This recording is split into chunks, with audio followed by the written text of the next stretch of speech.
this moment? How will we be remembered? Look at the opportunities before us. This election really isn't about the left versus the right. It's about we the people choosing our government and the choice between freedom versus tyranny. Nobody has a chronic disease burden like we have. Why are we allowing this to happen to our children? Ultimately, the only thing that will save our country is if we choose to love our kids more than we hate each other. What is going on here is deeper than politics. It is deeply spiritual. We are being called to rise above the hatred and the fear and the evil. We need to remember above and beyond that we must love our neighbors, that we must treat other people as we hope to be treated. You want to be a rebel? You want to be a hippie? You want to stick it to the man? Show up on your college campus and try calling yourself a conservative. America is going to reach heights that it has never seen before. The future is going to be amazing!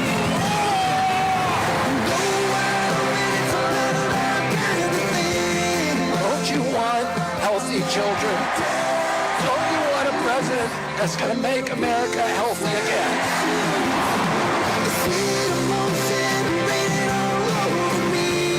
I come to you today as a former Democrat. I will be a first-time Trump voter tonight.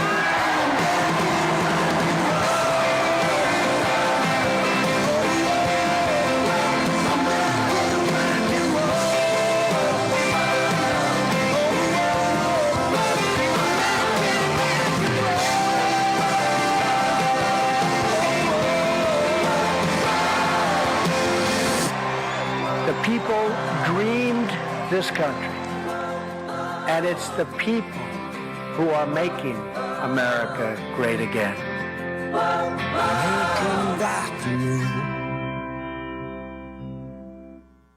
Ladies and gentlemen, please welcome the next president of the United States, President Donald J.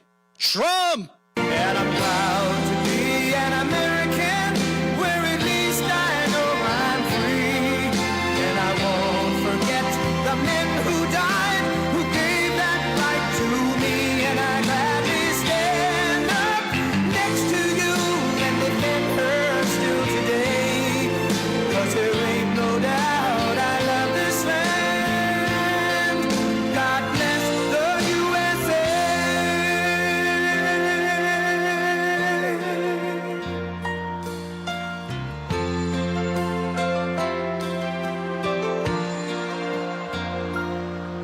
From the lakes of Minnesota to the hills of Tennessee, across the plains of Texas, from sea to shining sea, from Detroit down to Houston and New York to LA, where there's pride in every American heart, and it's time we stand and say that I'm proud to be an American, where at least I know I'm free. And I won't forget the men who died, who gave that right to me.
Well, thank you very much, everybody. This is a great honor. We're on the 2-yard line, not the 5-yard line. 2 days ago, we were at the 5, now we're at the 2. But we have to turn out and vote tomorrow. We're going to vote. But we're right there, and then we're going to do something, a term you've never heard of, make America great again. That's what we're going to do. So hello to Pennsylvania, a very special place. I went to school here, as you know. I spent a lot of time here, have a lot of friends here, and I'm thrilled to be back in this beautiful Commonwealth with thousands of proud, hardworking American patriots. Great people. Great people. You built this country, I have to tell you, you built this country. You're going to save this country, too. You're going to save it. Because, you know, if we win Pennsylvania, not me, if we win Pennsylvania, we win the whole ball of wax. It's over. It's over. So I'd like to begin by asking you a very, very easy, simple question. Are you better off now than you were 4 years ago? With your vote tomorrow, I will end inflation, I will stop the invasion of criminals coming into our country, and I will bring back the American dream. You're going to have the American dream back. What a shame what they've done to our country. They have destroyed our country, but we're going to get it back and fast. We're a nation in decline, but that will not be long, believe me. And after 4 years of economic suffering, we will create the greatest economic boom the world has ever seen. They're all coming back. All those companies that left us with the jobs, they're all coming back. Think of this, though. We're just 1 day away. Oh, we've been waiting for this. I've been waiting 4 years for this. And so have you. And so have you. We've all been waiting 4 years. 1 day, you gotta show up. I don't want any money. I don't want anything. Just show up and bring your vote. And if you have somebody else that got a little lazy, bring that person too. Say, Jim, you gotta get off the damn couch. Come on. We gotta make America great again, Jim. We're just 1 day away from what will be the most important political event in the history of our country. But you have to get out. We have to vote. Just show up and vote. I'd love to, really, what we should do is swamp them. Just swamp them tomorrow. You know, we have a massive lead. I don't even like telling you that, to be honest with you. We have a massive lead. First time ever, a Republican was leading by a lot in early, but it didn't happen. The Republicans would always be way behind. They believe in going on Election Day, so we're going to let you go on Election Day, right? But they waited till the end, always. Democrats would always have hundreds of thousands of votes, and then you either catch them or you don't. You never know what's going to happen. But Republicans have never been in the lead, and not like this. It's a big number. So we have to just get at, you know, the ball is in our hand. We're at the 2-yard line, maybe the 1-yard line, but it's in our hand, and we put it over that. It'll be the biggest event maybe in the history of our country. And let me tell you, it will be also something much more important than that. It's going to save our country, because our country is in trouble. But that's all you need to know. And another thing you want to know is Kamala broke it, and I will fix it, and fast.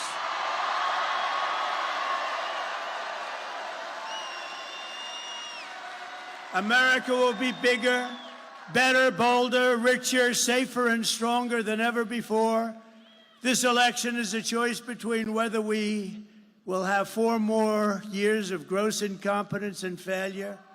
That's what it was, 4 years of gross.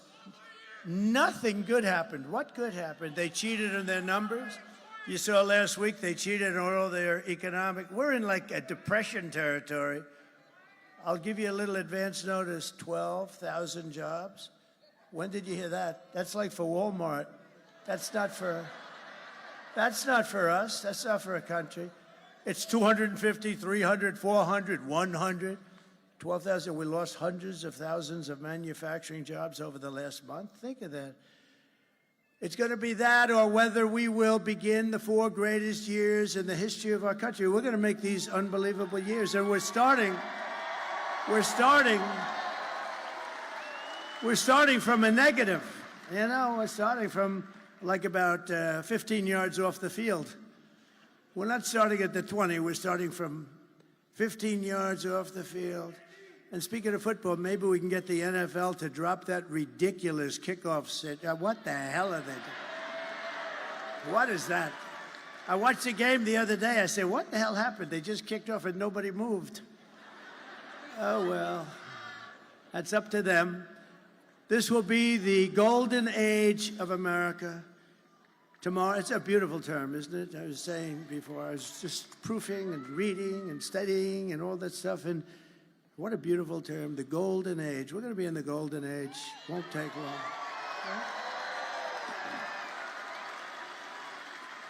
So tomorrow you have to stand up and tell Kamala that you've had enough. You're not going to take it anymore.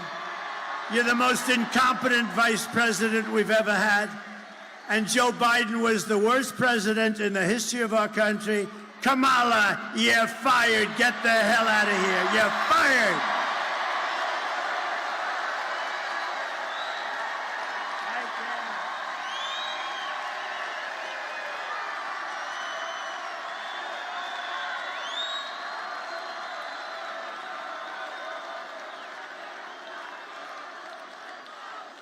This is a hell of a nice place. Thank you. With your vote, we're going to win Pennsylvania, and we're going to defeat Kamala and those radical left, what they're doing to our country. Crazy Nancy Pelosi. What's about her? She has Visa stock, a big position. You know, she started off with nothing. Now she's worth $200 million. How did that happen? So she has Visa stock, and she sells her stock. The day before, it was announced that Visa's under major federal investigation. I don't know. I wonder, do you think she had any insider information? I don't know. It's disgrace. Honestly, she's a disgrace. They ought to throw her the hell out of Congress. We are going to make America great again, and it's going to be fast. We're going to do it fast. We'll fast track it. Over the past 4 years, Kamala has orchestrated the most egregious betrayal that any leader in American history has ever inflicted upon our people. She's violated her oath of office. She's eradicated our sovereign border and unleashed an army of gangs and criminal migrants from prisons and jails, insane asylums and mental institutions, from all around the world, from Venezuela and the Congo in Africa, stealing countless American lives. And these are rough customers that are coming, much rougher than almost anybody in this room, other than the other night I had the Penn State national champion wrestling team. Think of this. They have a great coach. They've won exactly 11 out of the last 13 national championships. And I looked at these guys. I came up, I brought them up. And we were at Penn State when we did a little bit of a rally. It was a little rally that we could have sold the place out about 15 times. But we brought them up. I heard they were here, and I brought them up. And they had more muscle than I ever saw in any human being. And I looked at them and I said, you know, fellas, you may be the only ones in this room in this country that could take the migrants in a fight. You may be the only ones. Then I said, but they fight dirty. They use knives and guns, and they do, and they are vicious and they're tough. And we're going to get them the hell out. We have to. Our country's being destroyed. Our country is being destroyed. Here today, there's an incredible woman who I got to know, actually, over this tragedy, Patty Morin, whose heartbreaking story is a tragic warning of what will come to every city in America. It's coming to every city. It's already there. I mean, they don't want to even talk about it, but it's coming. It's only going to get worse. And by the way, 21 million people she allowed in. open borders. We have no idea who they are, and many of them are bad. If she ever won, I hate to even mention the concept, she's incompetent. If she ever won, she would have open borders the following day after the election, and you wouldn't have 21 million people, which is a record in history. You would have 221 million people coming over the next 4 years. And you could forget about your country. You would have no chance. Patty's wonderful daughter, Rachel Morin, was a 37-year-old mom of 5 precious, beautiful children. Rachel lived in Maryland, 1,500 miles from the border. Last year, while Rachel was out on a run, she wanted to always stay in good shape. Right near her home, she was brutally raped and murdered by an illegal alien who was led into the United States by the ridiculous open borders policy of Kamala. The savage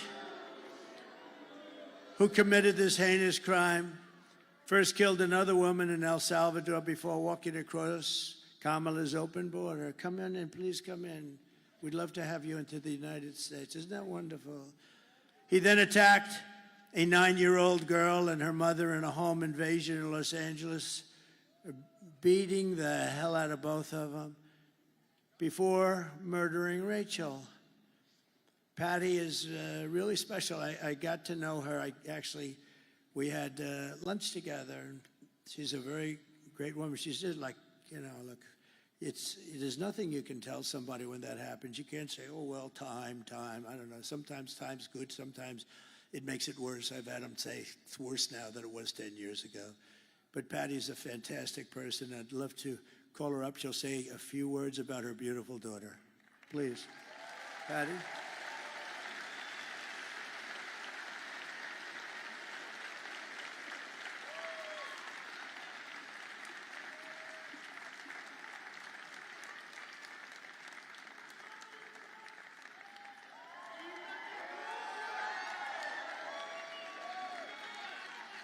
Thank you.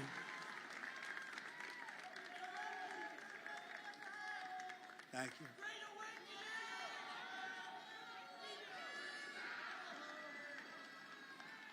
Nice, we have to be careful.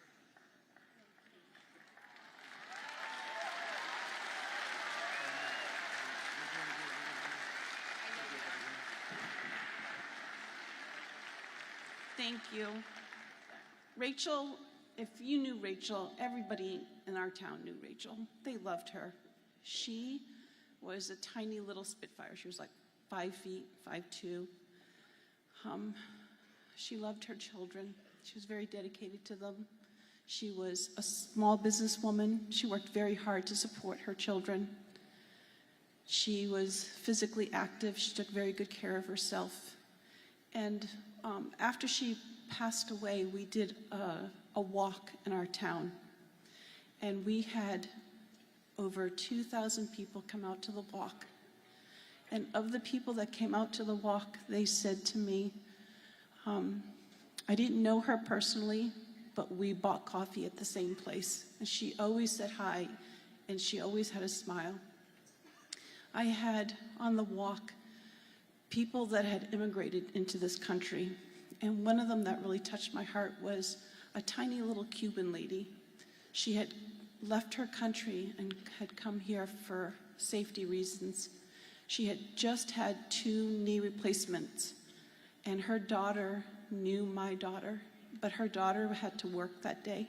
So this lady with the 2 little knee replacements walked the trail for her daughter because her daughter was so impressed and so moved by Rachel.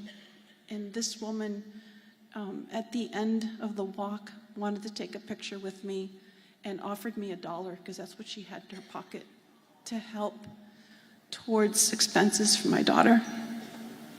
I told her to take the money and take her daughter out to lunch and give her a hug. But family is the most important thing that we have.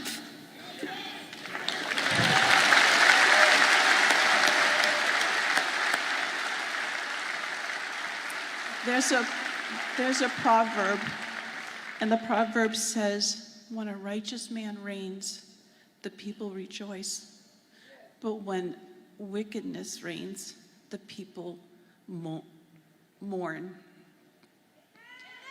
And it's been 4 years of our country mourning because of the hardships that have been inflicted on us that are unnecessary, totally unnecessary. So thank you for allowing me this time. Thank you very much. And this is our next president of the United States. He's an awesome man. Did you get your eyes checked? Not yet, we're working on it. You got that one, huh? Yeah, we are. Thank you, sir. Thank you for this honor. It's an honor to be there. She's looking down, right? She's looking down. Look at the crowd, how they love you. Yes. Yes. The girl's looking down. You're gonna make me cry.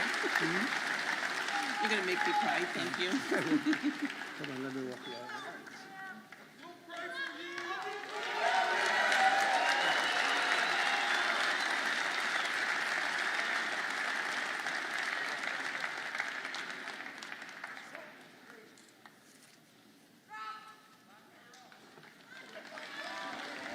Thank you very much. Thank you, Patty. Great woman, really an incredible. How do you do that? I don't know. She did something that's very hard to do. I couldn't do it, I don't think. Very hard to do what she just did so beautifully, too.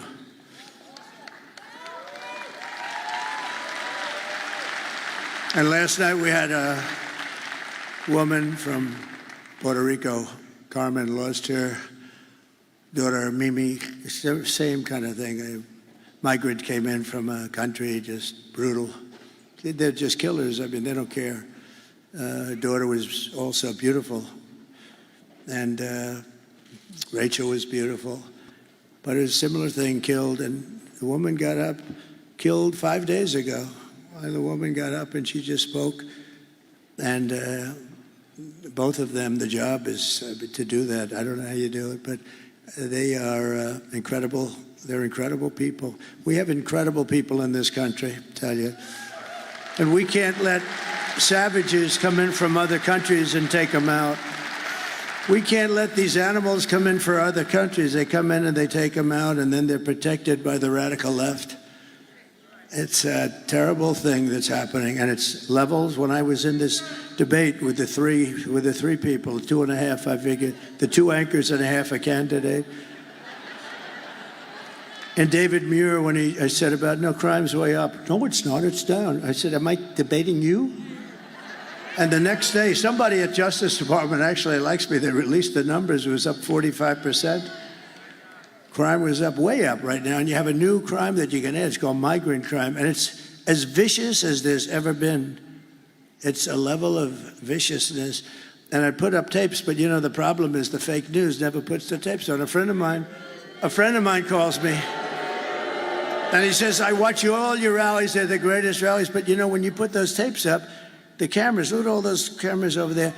They don't have one camera that goes, and all it has to do is go an inch here, an inch here, and you have it. They don't put them on television because they don't want to see the horror show of those tapes. So I don't even bother with them anymore because it's ridiculous. Isn't it ridiculous? And you know, it would be actually better for the networks, better. I mean, you're showing things of great interest, and they're horrible to watch. They're horrible to watch.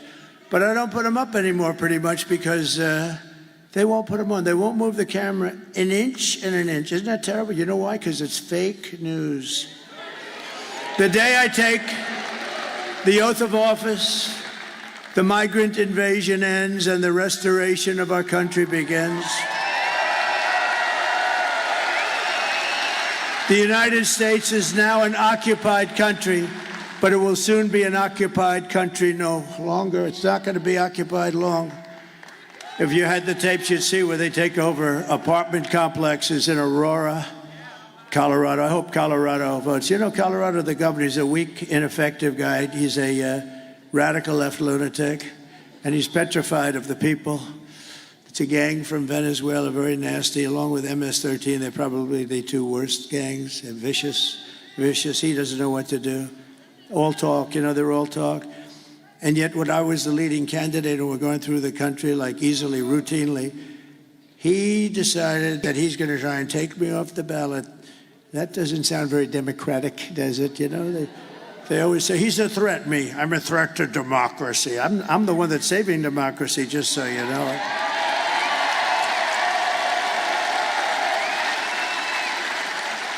And this weak, ineffective governor got his attorney general to push it, and they tried to take me off the ballot. It went through a whole court system, and the Supreme Court of the United States, and it was very important that they did this. They voted 9-0, including the 3 justices that sometimes would maybe not vote for something like this. I have respect for them.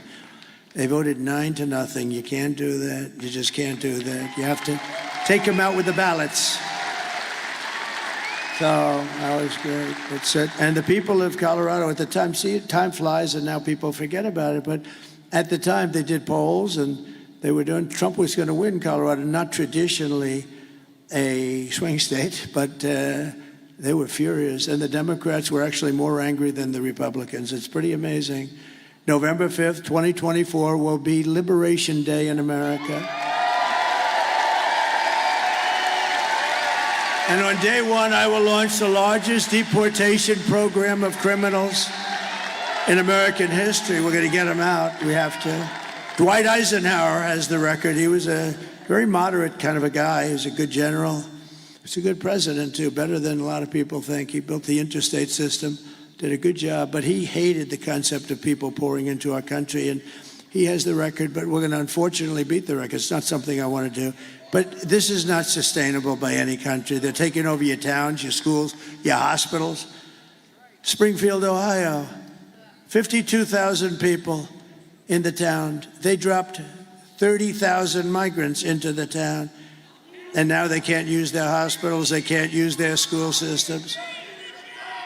I will rescue every city and town that has been invaded and conquered. Can you imagine? I'm up here making a speech, talking about towns and cities and big cities. Look, I see New York. I see what happened.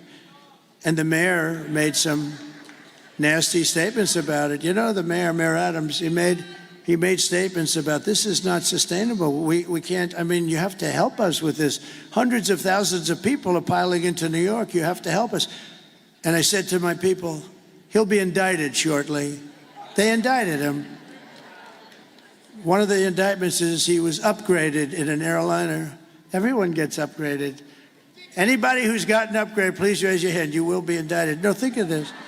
I've been upgraded. I used to fly that way. They used to upgrade me all the time. That would mean I have a potential additional investigation because I've been investigated more than Alphonse Capone. Think about it. He killed people at will.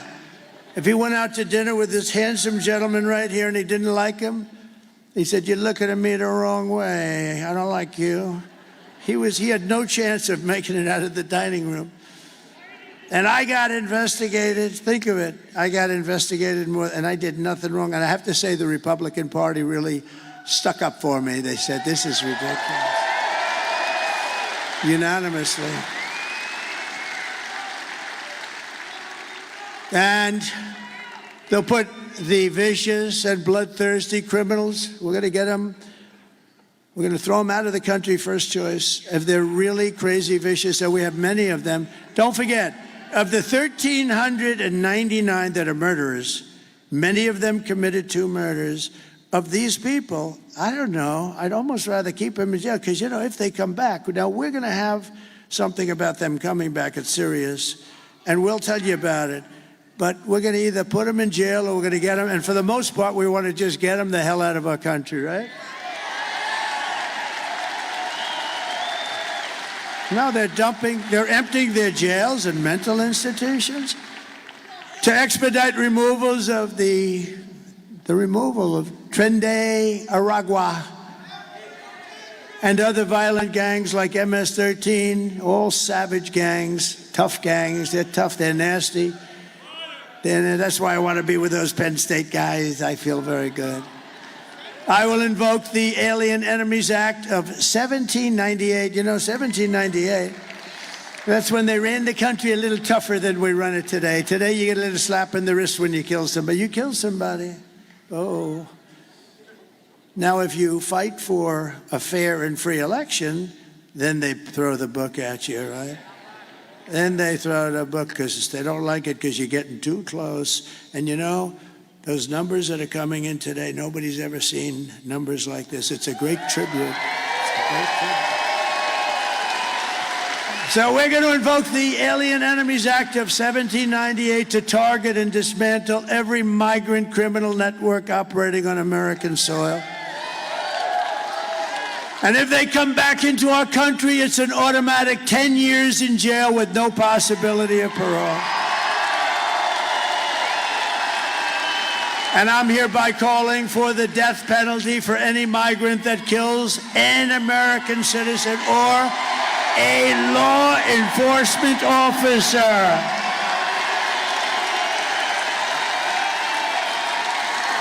You kill our citizens or you kill our law enforcement officers, you know, we have to protect them. They're in a dangerous situation. And we have very few. It's very hard to get them now. It's because we don't protect them. We don't stick up for them. We don't fight. I mean, we end up taking away their pensions. We end up taking away their house. They end up losing their families. We're going to fight for our law enforcement officers. Being a policeman used to be one of the most sought-after jobs in the country. Today, it's not. I visited a wonderful young family in Long Island. The door opens to a car and bullets start firing out. He's not allowed to do anything. He can't, you know, just horrible. It's very dangerous. And we're going to have it so they're going to want to be cops again. We want to be policemen. My father always said, don't ever use the word cops. That's not respectful. It's a little different than it is nowadays. Can you imagine? Because my father had respect. Our family had always great respect for policemen. I'll never forget, I said to my father, Dad, the cops around here do a good job. Don't ever use the word cops. They're policemen. At that time, it was mostly policemen. Now it's policemen and policewomen. It's good. But that's a different, there's a whole different thing. We're going to bring it back to exactly like my father felt about him. He had total respect for them, and they did a great job. And you couldn't even get on the force. The standards were so high. Everybody wanted to be a policeman or, then, as it kicked in, a policewoman. And they're doing a great job. And I will immediately ban all sanctuary cities in the United States of America. We will secure our borders. And we will also rescue our economy. Because our economy is in a mess. And I've seen it for a long time. I'm very good at that stuff. I'm very good at that stuff. I've been talking about it for a long time. Scott Bessent, one of the smartest people on Wall Street, has been talking about it. In fact, he said the only reason the stock market's up is because everyone thinks Trump is going to become president this very year. Maybe the top guy on Wall Street. 4 years of Kamala have delivered nothing but economic hell for American workers. You know that. Her inflation disaster has made life unaffordable and cost families over $30,000 in higher prices. It's the cost. People tell me all the time, I actually talk to a lot of people. It's hard to believe. If I'm in a group, I say, come here, what do you like the best? Well, my groceries are. They're always talking about groceries and the cost of cars, the cost of everything. The cost of anything, it's all inflation that they created. They created it so stupidly with screwing around with my energy policies. I had oil at $1, I thought it was 87. I was corrected by the government. It was $1.84 a gallon. Think of this. And today you're at $4 and $5 and actually going up. It's going to go up a lot. By the way, the day after the election, if something bad happens, you'll see oil at 10, 12, 15, because these crazy people are trying to force electric cars down your throat. And we like electric cars, but they're not for everybody. And by the way, Elon Musk is incredible, what he's done. What he's done. Do you know where he is right now? He's in Pennsylvania fighting for the election. He's campaigning, Elon. That 22-story rocket ship last week, did you see that? It's coming down. I say, oh, no, it's going to crash. Look at the gantry. It's coming too sharp. Stop it, stop it. I didn't know it was him. I figured it was him because he's so far advanced. Who else could do this kind of stuff? Anyway, this thing's coming down. It's wrong angle, and then all of a sudden, it really looked like it had the whole deal was going to collapse. The gantry, that's the thing that holds it up. So it's coming down. Then all of a sudden, wow, massive flames of fire and jets and everything comes pouring in from the left and pushes it over. And then it drops gently down. And then those two big arms come out like you're hugging your baby. Just grab that thing and put it gently down. Put it gently down in the pad. And it was a beautiful thing to see. See, now in the old days, I would have said hugging something else, and I would have thought that was so smart to say. And then the fake news would be writing stories about it for 2 weeks. So we don't give them those opportunities quite as much, but it was more fun, but we don't give them those opportunities. Just days ago, we had Elon, really, we have to be thankful. He gave for the horrible hurricane that did such a big number on numerous states, but North Carolina got hit badly. I mean, they were really hit. And I was there. I was very early there, actually, and then came back, and I met with a very good person, one of the head people in North Carolina.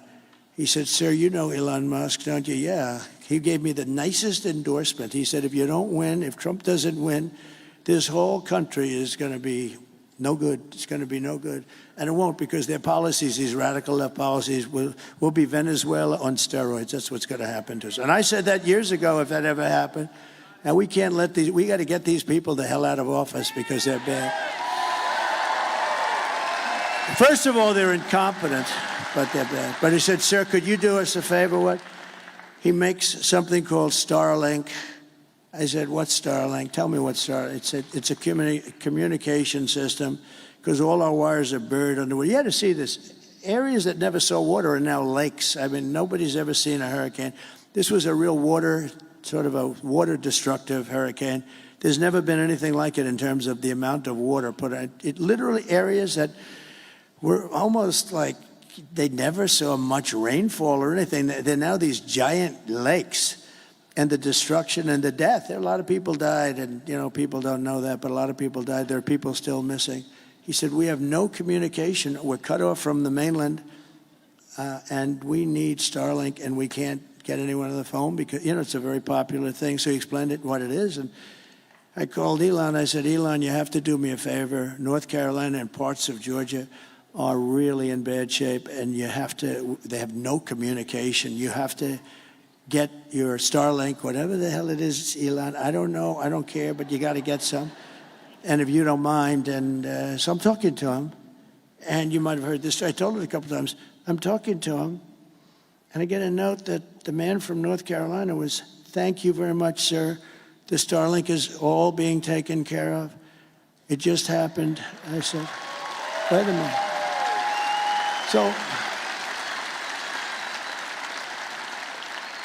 So I said, "Elon, did you approve that?" "Yeah."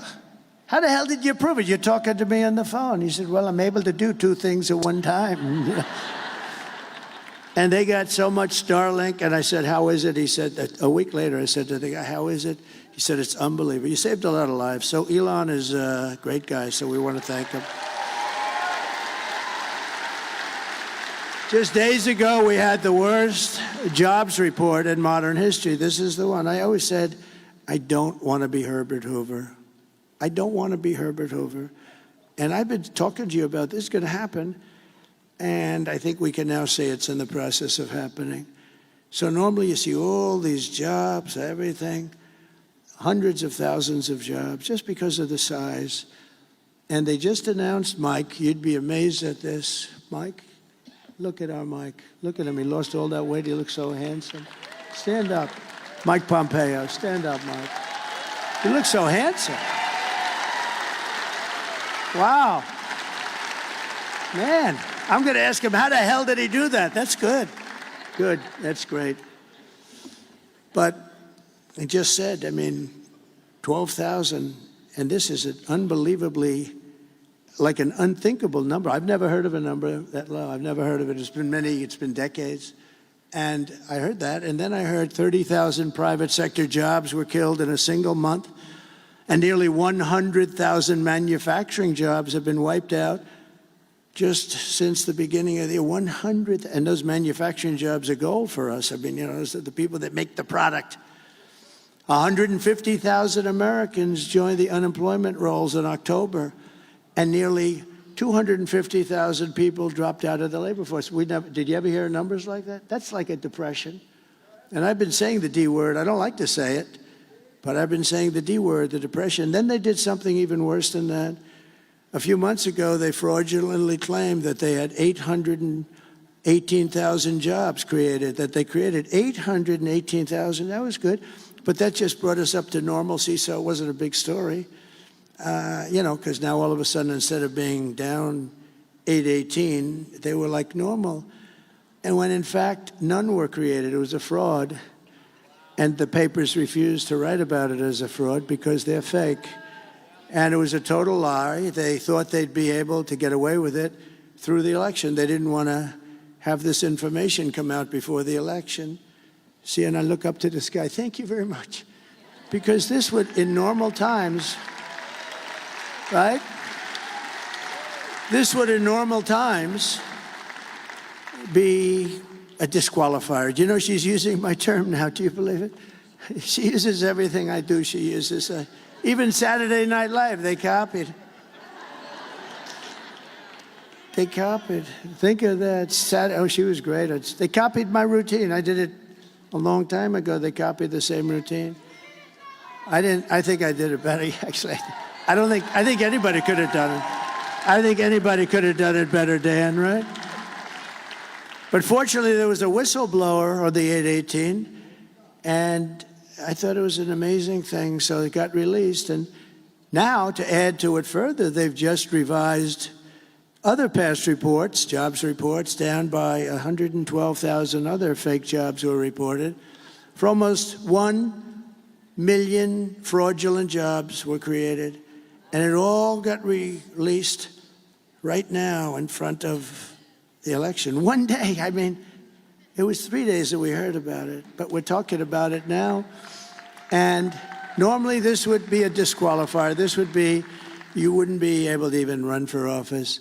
Meanwhile, 100% of the net jobs created in the last year have gone to migrants. They haven't gone to American citizens. Did you know that? These are depression-type numbers, and that's where we're heading if she's elected. You have a depression, I don't mean like a recession. I mean a depression with a capital D. Under my leadership, we are quickly going to turn this economic nightmare into an economic miracle. We're going to do great things. You are.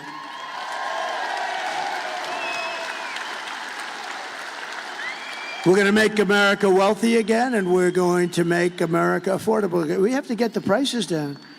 I told the story this morning. A woman goes up to a counter in a supermarket with 3 apples.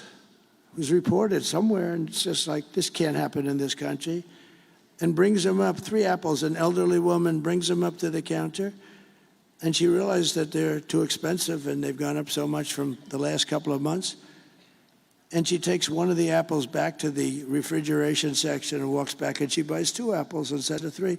This shouldn't be happening in the United States of America. So we're just one day away from the best jobs and biggest paychecks and the brightest economic future that the world has ever seen. But you must vote. Kamala's plan will impose the largest tax hike in American history and raise taxes on the typical American family by at least $3,000 a year. And this is the only politician I've ever seen. You know, she's a very low IQ person. You know that. I want to have a smart president. I don't want any more. We had 4 years of these guys. President Xi, Mike, of China is not a low IQ person. Do you agree? He's a very severe person. He's a very fierce person, but low IQ is not one of his traits. Do we agree? No, but these guys, these leaders at the top of their game, and we don't have that. We have people that 30 years ago, Biden wasn't any good. He had the worst policy. If you would have taken Biden's policy reviews over a 40-year period and reversed them, you would have gone down as the single greatest policy expert, foreign policy expert. My plan will massively cut taxes for workers and small businesses, and we will have no tax on tips, no tax on overtime, and no tax on Social Security benefits for our seniors. Kamala will crush Pennsylvania energy workers, and she's going to ban fracking. By the way, don't let this happen. Her whole life, she's against anything coming out of the ground. She likes the wind, the wind. It kills all your birds. That doesn't work. That's the most expensive energy in the entire world. And then after 10 years, when it rusts out, they don't look too good. So she wants to ban fracking, and she's going to ban, that's 500,000 Pennsylvania jobs. There's no way that you can vote for that. That's your biggest industry. You got a lot of stuff under there. It's going to come out, and it's clean and nice and good. And you're doing great things for the country because the country uses it. I will end Kamala's war on energy, and we will frack, frack, frack, and drill, baby, drill.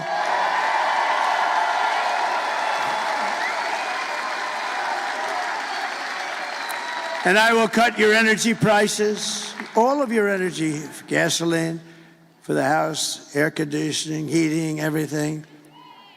In 1 year from January 20th, which would be the day we take over. Oh, it's so close, but still dangerous. These people, how would you like to be Putin and you want to call the United States and you have no idea who to call? No, it's true. Let's see, let's call up the United States. I'd like to work something out. Who do we call? Sir, really, there's nobody you can speak to. I just thought of that the last couple of days. They want to make a deal, Mike, and they have nobody to speak to. Maybe they'll speak to the guy right alongside of you. You got a great Senate. By the way, you have a great Senate candidate. I hope you're gonna go for it, David. He's great. I hope you're gonna go. He's working hard. It's hard beating those guys that are in there for 25 years and do nothing. See, when you do nothing, you're a survivor. You can never get yourself into problems. He does nothing for you. He doesn't fight for your fracking. He wouldn't care. He wouldn't even say to her, no, we can't do that. That's going to have a terrible impact on Pennsylvania and the country. He would never say that. He's a survivor. His father was in for 25 years. He's in for whatever the hell he's in for, 25-something. And they're tough to beat, I have to tell you, because he's just a survivor. That's the only thing he's good at. You need more than a survivor. You need this guy. This man is good, David McCormick. And he's working hard.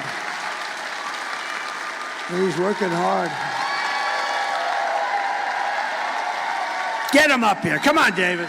Come on. We got to get him. David McCormick. And I tell you, I've known him for a long time. He was a winner in school. He was a great soldier. Everything was good. Everything was good. You have a chance to get somebody outstanding. And what you have now is not outstanding. Thank you, sir. Thank you. All right, Keystone State. It's going to happen right here. It all comes down to here. We have a choice. We have a choice between strength, that guy who said fight, fight, fight, and weakness. We have a choice between common sense policies and a radical liberal agenda. You have a choice between a senator who's going to fight with this guy for change or the status quo. We've got to win this election. It's the most important ones of your lifetime. President Trump's putting it all out there. I'm putting it all out there. We need you to do everything you can do to take our country back. We need you to get out and vote. We need you to tell 10 friends. We need you to put up signs. We need you to pray. And if you do that, on November 6th, we'll say on this day, November 5th, we saved our country. We got it back on track. We put the right leadership in place. And we made Pennsylvania great again. Thank you.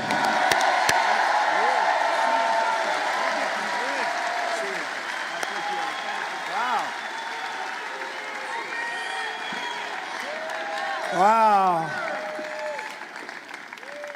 We have some other senators here, and I have to tell you, I think they're looking forward to having him as a partner in the Senate. We have some good ones, too. Senator Bill Hagerty, Tennessee. Tom Cotton, a great guy, Tom Cotton. Tom is a great guy, Arkansas. And Marco is Marco. He's fantastic. Thank you, fellas. Thank you, fellas. That's a great group of people. I heard Marco, that little speech he gave, that was pretty, I didn't understand a damn word he was saying. But he's great. You have a lot of members of Congress, but just a few of them that I have to, because they're outstanding. They're outstanding people. John Joyce, Lloyd Smucker, Dan Muser, G.T. Thompson. These guys are all warriors. Stand up, fella. They're warriors.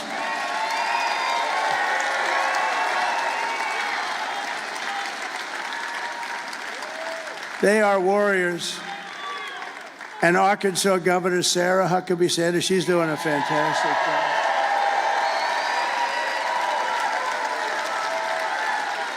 She's fantastic. Pennsylvania Treasurer Stacey Garrity. Where's Stacey? Thank you, Stacey. Oh, thank you, Stacey. Good job. Former Secretary of State Mike Pompeo, great guy. Great guy. RNC Chairman Michael Watley, he's doing good. He's doing good. I told him, do me a favor. You've heard this speech before. Stay back. Just work on the votes. We've heard this speech before. You have a man from Europe. I don't know if he's here. I saw him backstage. What he did was, and what he is doing is sort of what we did a few years ago. He's doing a great job. He's always been my friend for some reason. He liked me. I liked him. And he's shaking it up pretty good over there. He was the big winner of the last election in the UK, and he's a very spectacular man, very highly respected, Nigel Farage.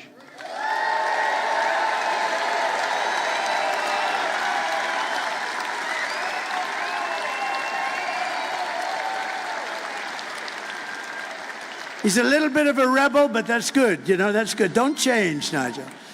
And you have my children, and they are spectacular. Don, Eric, Tiffany, and Laura, and Michael Boulos. And Tiffany's going to have a baby very soon. Going to have a baby. Tiffany's having a baby. Thank you very much. That's really great. They're very good. They're very good kids.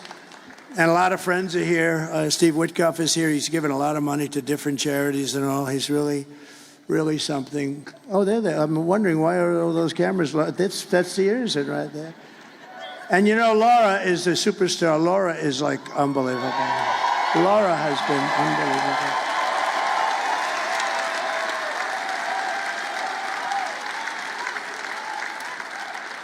unbelievable. Laura, you know, she was born and really loves the place, North Carolina, and she can't hold it against her, right? She was born, she loves North Carolina, and so do I, so do we all. We've never had a loss at North Carolina. And she could have been senator very easily, and I said, do you think it's something you'd want to do? Nobody could have beaten her. She was through the roof, and she said, no, I love my husband, I love my children, I really want to give them some time. We end up making her like chairman of the Republican Party. That's supposed to be easier, along with Michael Watley. But she loves North Carolina, and she could have. And Ted Budd, who's doing a great job. I said, Ted, would you like to run? She said, I'll only run if Laura doesn't run, because nobody can beat her, which is really true. And she said, I think Ted would be great. He ran, he won, and he's a fantastic senator. But I just want to thank this group is a very special group. And Ivanka and Barron. Ivanka called me this morning and she said, have a great time today, because this is, you know, we're going to be doing 4 of these today. 4. They're big ones. They're big. But we felt we could do the abbreviated version. In other words, ladies and gentlemen, listen, I have to get around. Do you mind if we speak for 5 minutes? And everyone said, I guess. But we do the whole deal. You've been with me from the beginning, and I'm with you from the beginning. So. And we have Barron, and Barron he got into a great college, and he's doing really well. Barron is watching us as we speak. He loves this stuff. Barron's watching with our with our First Lady, our beautiful First Lady. Oh, she's got the #1 selling book in the country. Melania, it's called. Go buy it. Buy it for Christmas. It's beautiful. I read it every page very closely before I recommended it. I didn't know. You got to be careful. Now, she wrote a great book, a #1 bestseller on the New York Times list. You know, for Trump to get on the #1 bestseller on the New York Times list, most people would consider it like virtually impossible.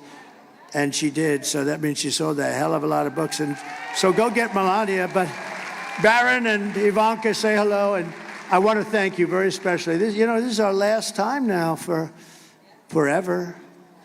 Well, we started this. Think how sad. We started this, right? And we started it really as a family unit 9 years ago. We've had the biggest rallies, the most spectacular rallies in the history of politics. It's the biggest and most powerful movement in the history of our country by far. And I say that in front of the fake news all the time. Nobody can correct it. And I tell the story of Pat Buchanan. I like Pat Buchanan. Now he's a pretty old guy. I hope he's around. I think he is, but he's a pretty old guy. But he became very famous and very successful, and he was on all the shows for years, for 40 years, because he came in second in the New Hampshire primary, and he took that. We won 50 states, and then we won the presidency, and we did even better the second time than we did the first time. As you know, we had more votes than any sitting president in the history of our country. Yeah, things happen.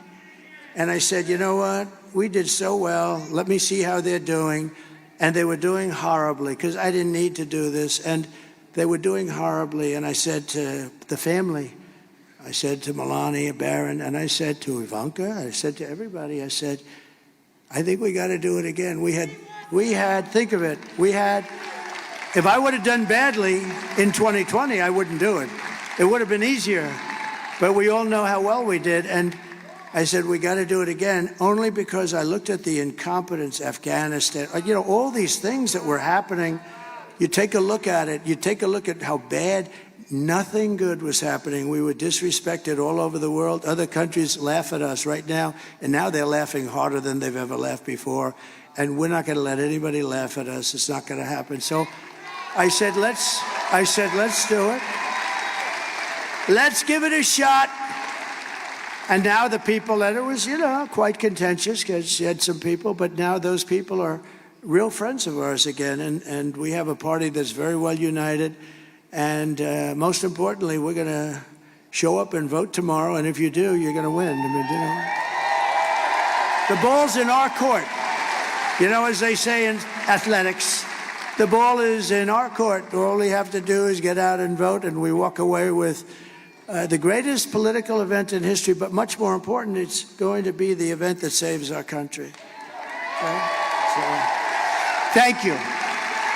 Thank you, everybody. Thank you. Thank you.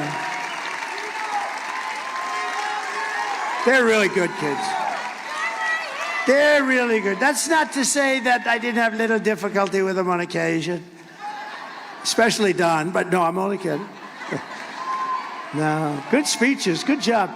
Thank you, kids. I'll see you later. Good. Thank you very much. And your father, thank you. Thank you.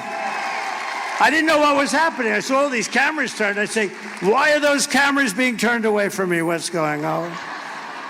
But in a way, they become stars. They're just great. They're great people. And they do it because they love the country. They love it. Thank you very much, all. Thank you.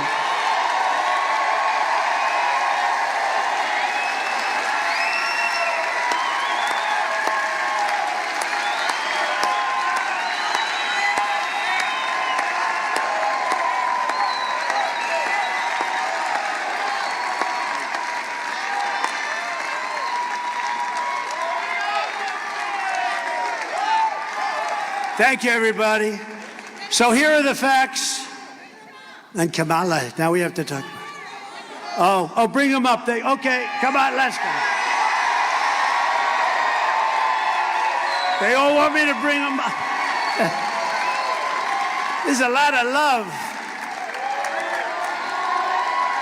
Come here, my boy. Come here, my beautiful boy.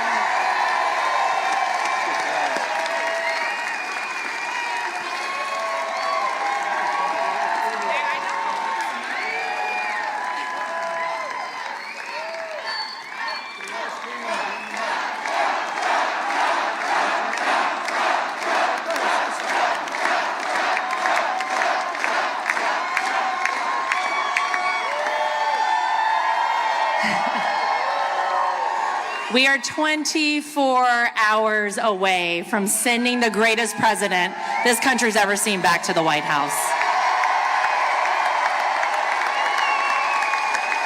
And I just want to say how much love we truly feel from everyone in Pennsylvania, but truly across the country. You guys are our family. We love you. God bless you. We are here fighting by your side, not just now, but forever, because we are so blessed to live in the greatest country on earth, the United States of America. We love you guys. Thank you.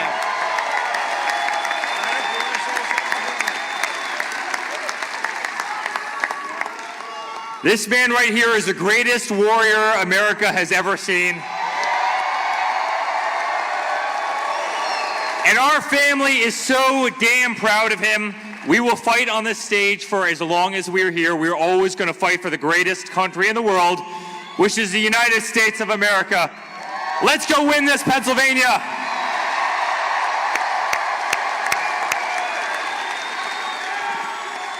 Guys, for us, this has been an honor of a lifetime. You guys are the best, but now it's up to you. We can't do it by ourselves. It was always about all of us. It was about one country. It was about taking back our freedom, our rights from those who are trying to take away from us. So tomorrow, bring your friends, stay in line. Let's vote, vote, vote. Let's take back our country. Thank you, Pennsylvania, and thank you, America. God bless all of you. Hello. Well, we love you, we support you, and my father's here fighting for you, and he's never going to let you down. So please vote. Let's get this country back on track. Thank you so much.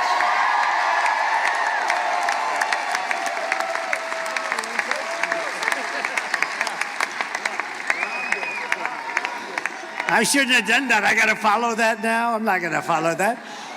So kids, go back to work. Let's make sure everybody shows up tomorrow to vote, okay? Thank you. Thank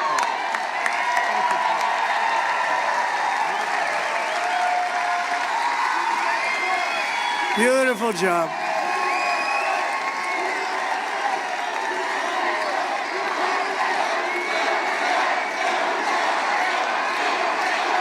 They're great. They're great. They're good people, and they love our country, but they really are good people. They're kind people. They have big hearts. They're strong. They can be nasty, but they have big hearts, those great children of mine. So here are some of the facts. Kamala is a radical left Marxist, rated even worse than crooked Bernie Sanders and crazy Bernie Sanders. I don't know, do I call him crooked? I'd say probably crazy, maybe for him is a better term. And Pocahontas herself. Kamala destroyed our economy.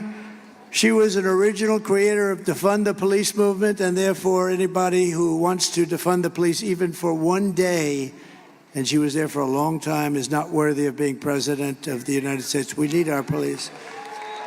We want to get our police back. We want to indemnify our police when they're unfairly charged. Kamala vowed to abolish ICE. She pledged to confiscate your guns. Would anybody like to give up their gun? No takers? I didn't think so. And endorsed a total ban of handgun ownership. You know that. She even called for free sex changes for illegal aliens in detention. All at taxpayer expense. And perhaps, worst of all, she lied. She never worked at McDonald's, okay? Never worked. No, she never worked there. I was there for 15 minutes. That's 15 minutes more than she worked there. And I have to say, those French fries are really good when you get them right out of that fat or whatever the hell they cook them with, fat. I don't know if it's good for you, but they are really good. In conclusion, with your vote tomorrow, we are going to fire Kamala and we are going to save America. We will cut your taxes, end inflation, slash your prices, raise your wages, and bring thousands of factories back to America and back to Pennsylvania. We love Pennsylvania. Something about it. Think of the history you have here. Think of the history you have, the political history. Is there any place like it? And this is a big one because think of this. Put this, add this with all of the other things that are, you know, for so many years famous by Pennsylvania and what you've done and how you fit into history. We win Pennsylvania, as I said. We win Pennsylvania. We win the whole bag of wax. We can have another one. We'll put that one on top. Let's try putting that one on top. They're pretty big. We have to. But this will be one of the. This will be one of the truly big events in the history of our country. So why don't we have Pennsylvania be there for that? That'd be beautiful. On top of all the things we did. Because remember, we gave you the largest tax cuts in history, the largest regulation cuts in history, rebuilt our military, defeated ISIS, had no new wars, gave you right to try, the great, incredible thing that's saving thousands of lives, right to try. You don't have to go to Europe or Asia or just go home and die. If you have no money, you go home and die. You have the right to try new age medicines without having any problems, saving thousands and thousands. And we gave you so much, and it's an honor. It's an honor, really. We will build American, we will buy American, and we will hire American. I will end the war in Ukraine, which would have never started if I was president.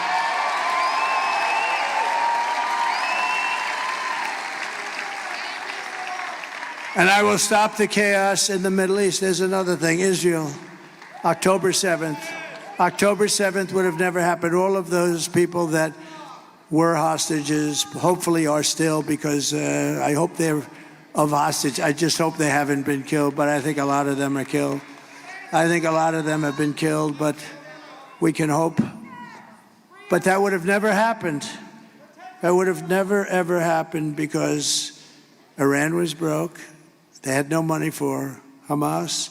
They had no money for Hezbollah. We would have had peace in the Middle East. You would have had peace. Instead, you have all of the death that's taking place. It's terrible. And I will prevent World War III because you're just around the corner from World War III, and this will be a war like no other. This will be a nuclear war. And this will not be two army tanks going back and forth and shooting at each other. This will be a war. The level of power of these weapons is, you know, I rebuilt our nuclear force. I rebuilt our whole military during the 40s. We did a phenomenal job in that, but in many ways I hated to do it. In many ways, I hated to do it with respect to the nuclear. Because they're going over the power levels of various things that we're rebuilding. And I say, General, are you sure about that? The power is just crazy. It's obliteration. And we have people that don't have a clue and they're negotiating.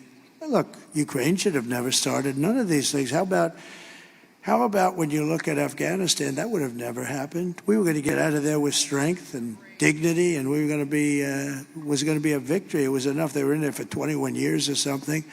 But the one thing I would have done is I would have kept Bagram, the big air base, one of the biggest bases in the world. We built it many years ago for billions of dollars. The most powerful, longest runways that can handle anything in the world, 1 hour away from China. Remember, that wasn't really for Afghanistan. That was, you're 1 hour away from where China makes its nuclear weapons. And you know who has it now? China. These are stupid people. They took the military out first. They took the military. They said, oh, we had a plan. We had a plan. Mike Pompeo made the plan with me.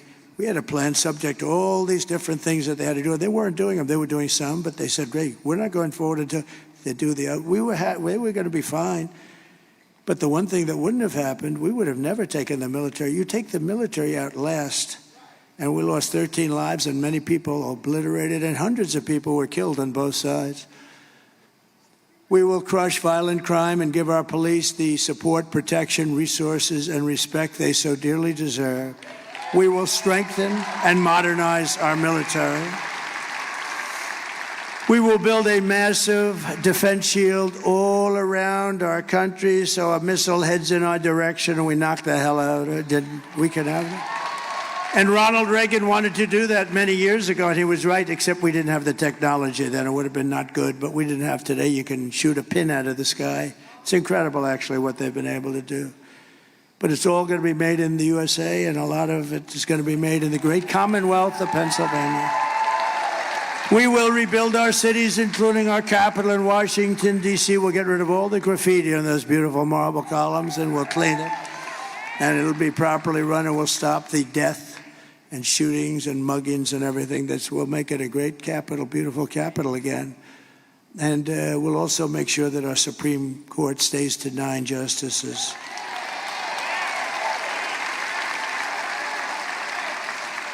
We will teach our children to love our country, to honor our history, and to always respect our great American flag. And we will get critical race theory and transgender insanity the hell out of our school.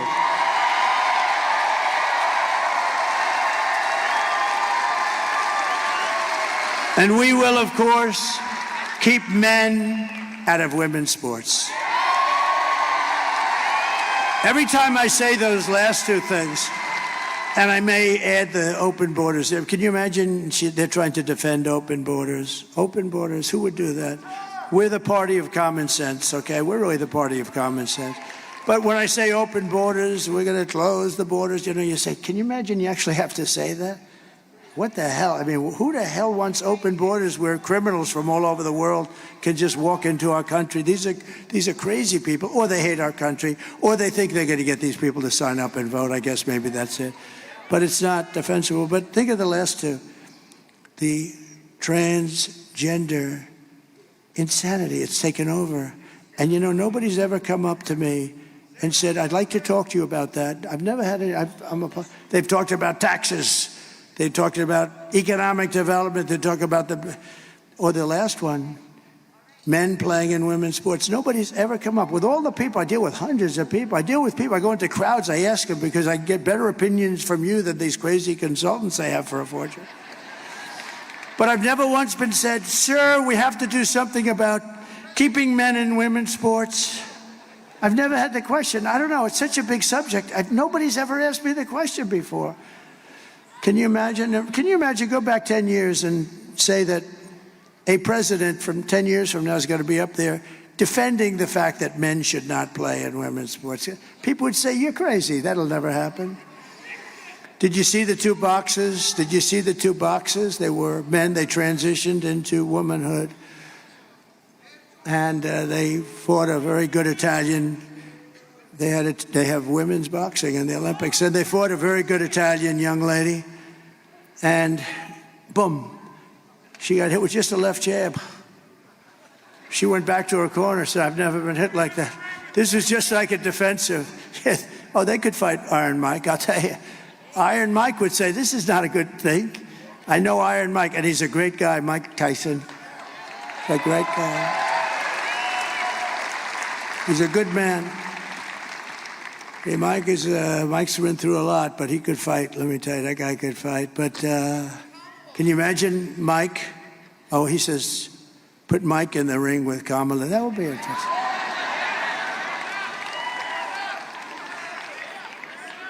No, but can you imagine? And these two men that transitioned, you'll be shocked to know they both won gold medals.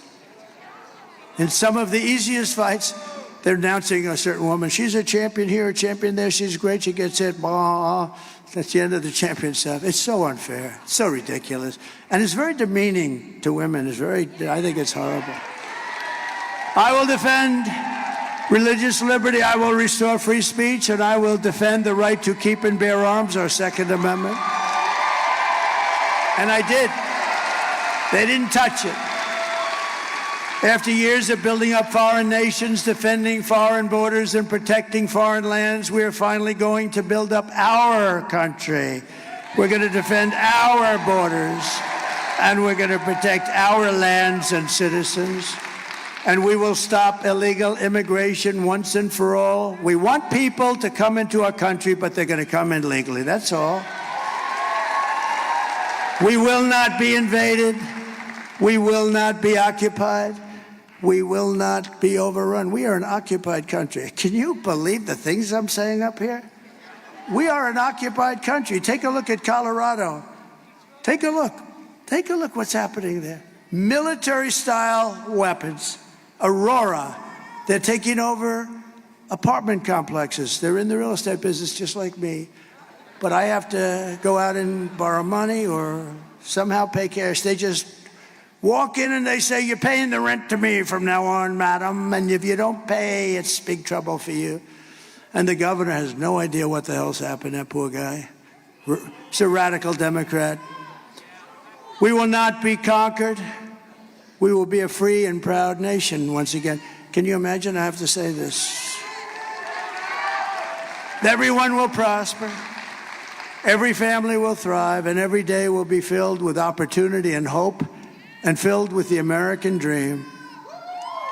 But for that to happen, we must defeat Kamala Harris and stop her radical left agenda with a landslide that is just too big to rig. We got to do it.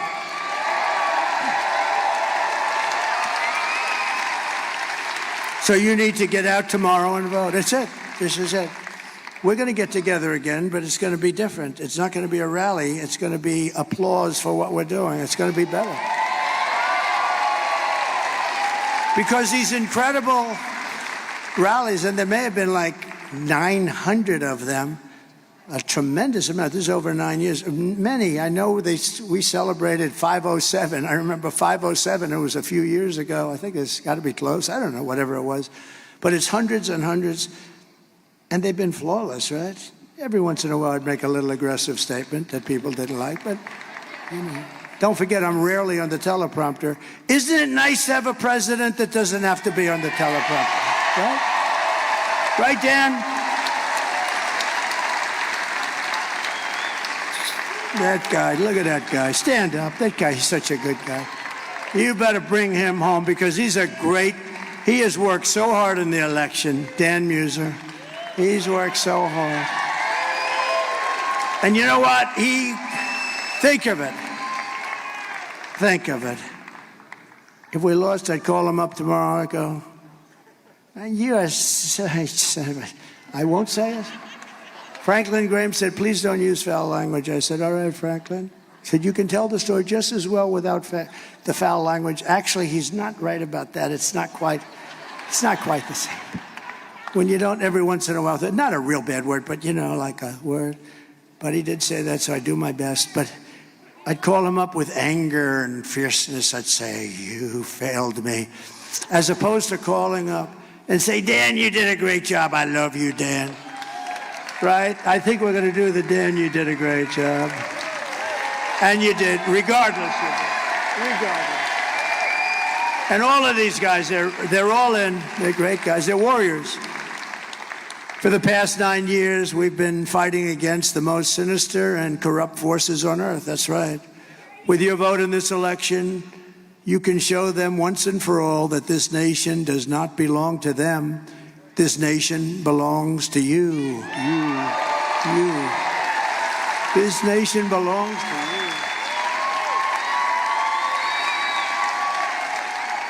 It was hardworking patriots like you who built this country. And tomorrow, 4 years we've all waited for this.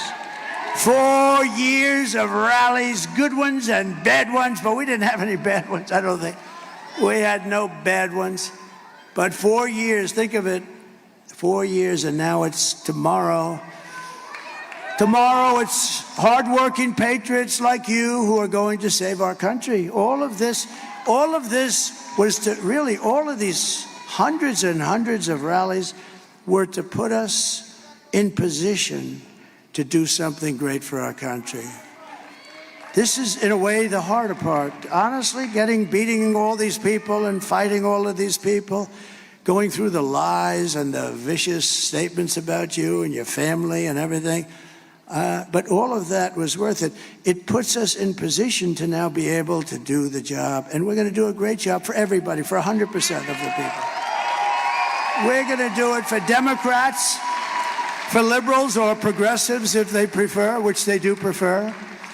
But we're going to do it for independents, and we're going to do it for everybody. We're going to do it for everybody. And you're going to be so proud of your vote. I really want you to look back and your family to look back. My dad, my mom voted for Trump. It was the best thing that they ever did. That's what we want. Otherwise, we've made a mistake. And we felt the love. We would have never done this if we didn't do so well the second time. We did better the second time than we did the first time, if you think. After all we've been through together, we stand on the verge of the 4 greatest years in American history. We're really something. With your help, we will restore America's promise, and we will take back the nation that we all love so much. We are one people, one family, and one glorious nation under God. We will never give in, we will never give up, we will never back down, and we will never, ever surrender. Together we will fight, fight, fight, and win, win, win. November 5th will be the most important day in the history of our country. We're going to turn it around. We're going to turn it around very fast. You're going to be very proud. And together we will make America powerful again. We will make America wealthy again. We will make America healthy again. We will make America strong again. We will make America proud again. We will make America safe again. And we will make America great again. Thank you, everybody. Thank you. Thank you, Pennsylvania. We'll be back. God bless you all. God bless you all. Thank you. Thank you. Thank you very much, everybody.